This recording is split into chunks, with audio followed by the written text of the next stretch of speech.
Hello there, Aries. Welcome to your reading.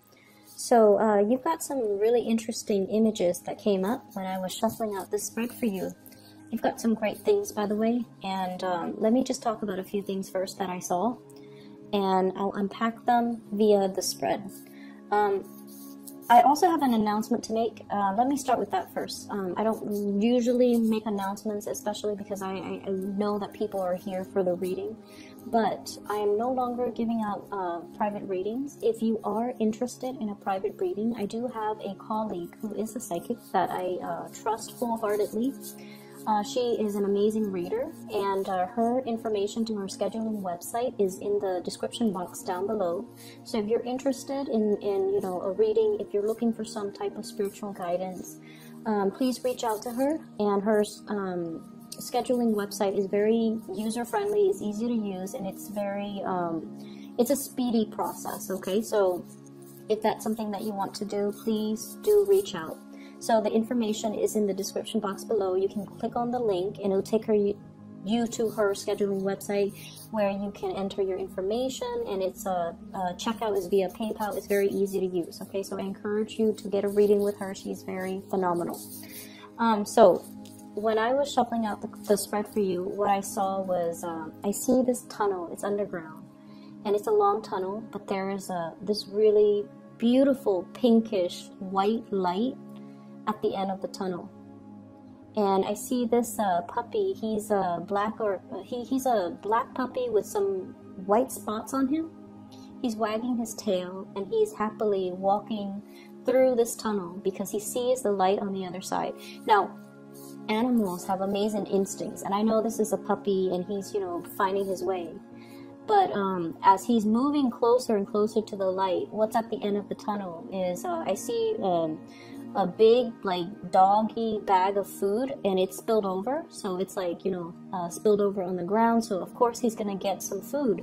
And then I also feel like there are these it's almost like walking into, and I feel like initially when it's like the light at the end of the tunnel, you think it's going to be lit up with fluorescent light, but what's really lighting things at the end of that tunnel is like gold coins, medallion gold coins, things that are shiny and shimmery and glittery, and that's what's creating all that light. So the dog is definitely in the right place. He has no use for the coins and the money and the gold, but somebody can get it to it's almost like the dog is the pioneer and he's discovering these things. So whoever walks in his footstep is going to come across this treasure. Okay, so it's a very beautiful imagery, and I feel like his if he's hungry, his needs are going to be met. If he is looking for work, that's going to be coming into the picture as well. If he's looking for resources, it's going to be there. So I definitely feel like you're verging on the end of a cycle where you're going to be able to get all your needs met. So that's the first image. The second image that I feel here is I keep seeing this cartoon looking fairy, and I don't know the movie. I think it might have been Sleeping Beauty, where the fairy godmothers, there are 3 of them, I believe, and they're kind of pudgy. They're a little bit on the heavier side. So I see this pudgy fairy, and she has like really small wings, and the wings are like flapping. And she's holding this wand, and she's smiling, so she seems like very benevolent. And I feel like she's like smoothing out somebody's hair, like comforting them, smoothing things out. Making a situation better, ironing things out, and just overall, there's this really strong energy of spiritual, ancestral protection coming through for you. Okay, so whatever it is, you don't need to fear it. You need to be kind of like be able to trust your intuition and trust your instinct, kind of like this puppy. Okay, to walk into the unknown. To walk into the unknown without armor, without any way to defend yourself, and to trust that you're walking in the right direction, because there's going to be food at the end of the tunnel. So that's what I saw. And I remember when I did the reading for you at the very beginning of the month, you guys have embarked on a journey and you're waiting for a situation. And I mentioned you were trying to flap your wings, trying to get to your destination, right? And it feels like it's very difficult, and it feels very labor intensive, and it just feels like you're tired, like you need a rest, like you just want to land and just stay where you're at and not have to move. So I feel like energetically there might be some drainage. There might be a situation where you're feeling a little bit tired, a little bit under the weather, a little bit just vitality is very low. This could be with somebody that you're dealing with. If you're taking care of elderly parents, if you're taking care of people in your midst, there's somebody here that is very stubborn. They know what they have to do and they know what's good for them, but they're refusing to partake in activities or taking their medicine or doing things that would actually be beneficial. Like I see somebody who's cooped up in the home for a very long time, and I see you trying to, you know, get them to move. Okay, so like, do you want to go on a hike? You need some fresh air. Let's go on a hike. And they're like, no, I'm okay where I'm at right now. And you're trying to tell them, hey, why don't we take a trip so that you can get your mind off things? They're like, no, I'm okay here. And so I feel like you're having difficulty trying to get somebody out of the house. And I feel like for some of you elderly parents, for others, it's somebody that is lacking in vitality and they don't want to do these physical activities. And it could be they're physically lacking in vitality, or emotionally they're feeling a little bit cooped up and they don't really want to they don't want to do what they know deep down is good for them. Okay, so they're trying to avoid doing the self-work. Okay, what I'm also seeing as well, we have here the Ace of Wands,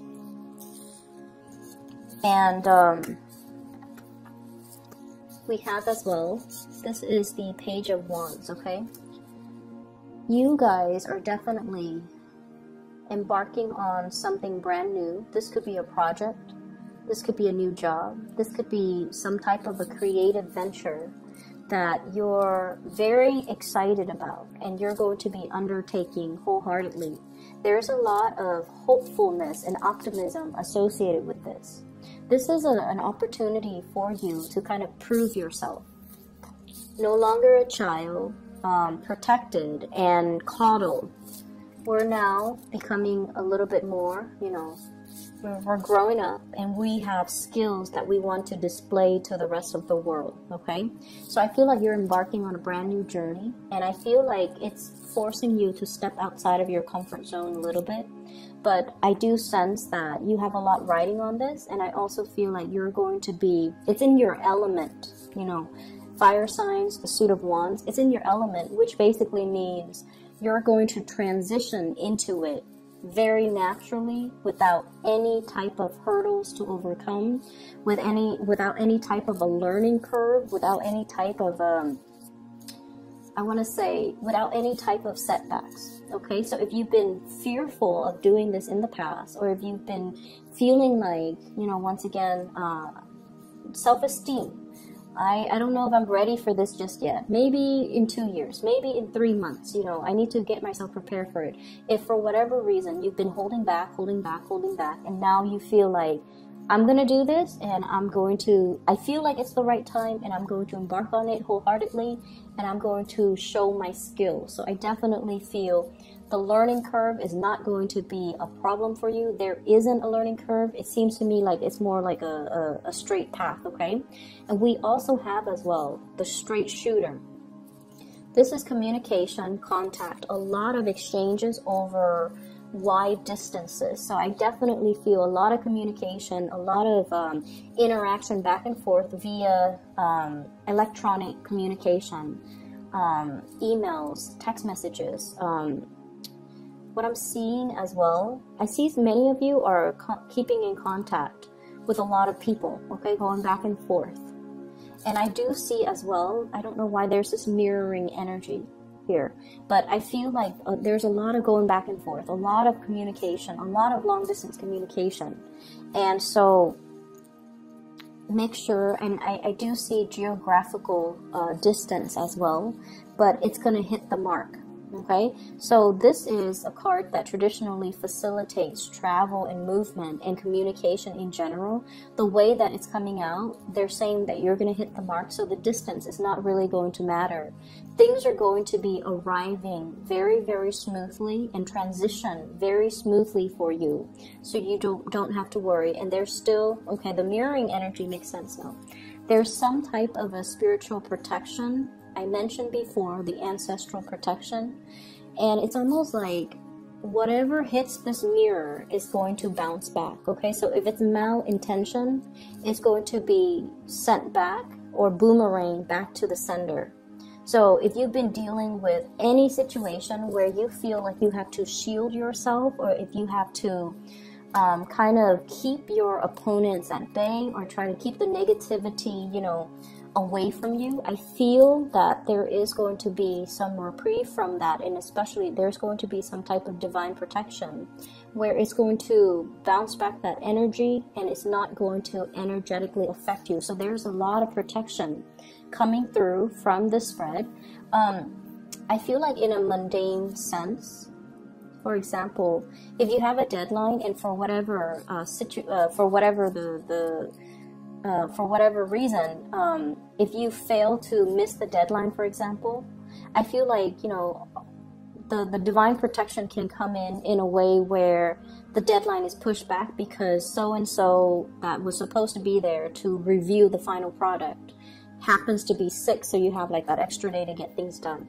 So it's like buying time. Somebody is stepping in, and it's divine protection that is going to allow you to extend a deadline to a later date that's more to your liking. Okay, and I also sense as well, if there has been like some type of mistakes that you have made in the work environment, something minor, you know, like a typo, like if you're publishing like a manual and there's a typo, and it's going to be, or on a PowerPoint presentation and you're going to be in front of the entire work crew giving this PowerPoint presentation and there's like a glaring typo, I feel like there might be some technology malfunction, no one sees it, and then, you know, there's an element about saving face. Okay, so I feel like you have some people behind the scenes working to kind of buffer you against whatever negativity, against whatever errors, against whatever typos,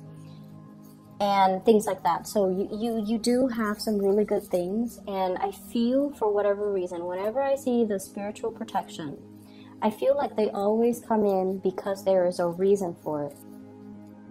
So needless to say, be very, very careful about, you know, doing your work diligently and making sure that whatever you put forward is the best my apologies for that noise. Whatever you put forward or whatever you put out into the world, we still need to be mindful that it has to be a good or a desirable representation of us. So it doesn't alleviate us from, you know, dashing, you know, assignments off in the middle of the night. You still have to do your due diligence, and you still have to do the work. The spiritual protection that is behind you is to facilitate that process, but it doesn't alleviate you from doing your fair share of the work. But I definitely see you're being helped, and you're being coddled, and you're being in a situation where you are divinely protected. Okay? What I have here is the Four of Cups and the Seven of Cups, and both the 4 and the 7s are very, very spiritual numbers. They are indicative of healing. They're indicative of, as well, healing others. Okay, the healer and the teacher is what I'm sensing here. And I do sense there's a major difference here. This is about somebody who wants to maintain their distance. Okay, they're not going to get emotionally involved in other people's problems. They say their piece and they kind of leave it alone. They don't let the emotional undertones affect their decision, or they don't get pulled into that emotional space where they're looking at things so subjectively that they're not able to see the forest for the trees.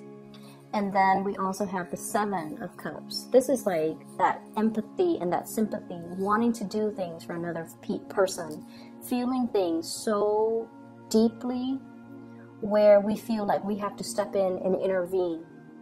So there is this opposition here about you needing to protect your energy and needing to not get sucked into other people's emotional flare-ups or even emotional trauma. So if you, for example, have been doing a lot for other people, if you're somebody in your work environment that is doing all the work, or that's like, you know, the go-to person when people have problems and when people are dealing with emotional crises in their life, if it keeps happening over and over and over again, you kind of have to take the stance of, you know, loving detachment, okay? Not wanting to get involved, knowing when to push things away, and knowing when to energetically not let other people's issues affect you.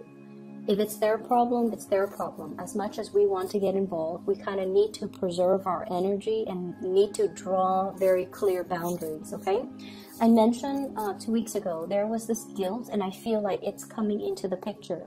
Wanting to do things for another person, or feeling like telling yourself, oh, I can't do this because of A, B, C. And usually those A, B, C reasons are linked up with another person that you feel the sense of indebtedness to. So, I don't know, for some of you, I feel like somebody helped pave the way for you. Somebody provided something so that you could do something else. And I feel like there's a sense of guilt, there's a sense of indebtedness. And I feel like it doesn't have to be that way. So you kind of need to draw back your energy and to also learn to, it's almost like, yes, they built the foundation. You know, the fours are about the foundation. Yes, they built that foundation. But without your skills, without your diligence, without your hard work, you couldn't resurrect anything from that foundation. So they built the foundation, but it was your hard work that created everything else that came after. So you have to give yourself that credit and not feel that sense of indebtedness to another person. So I feel like there's something here where you are underestimating your capabilities or underestimating your strength, okay? I'm seeing as well, we have here shining away from the sunlight and the spotlight. So this is the 5 of Wands. Not wanting to be in that sunlight or that spotlight. Conflict avoidant as well.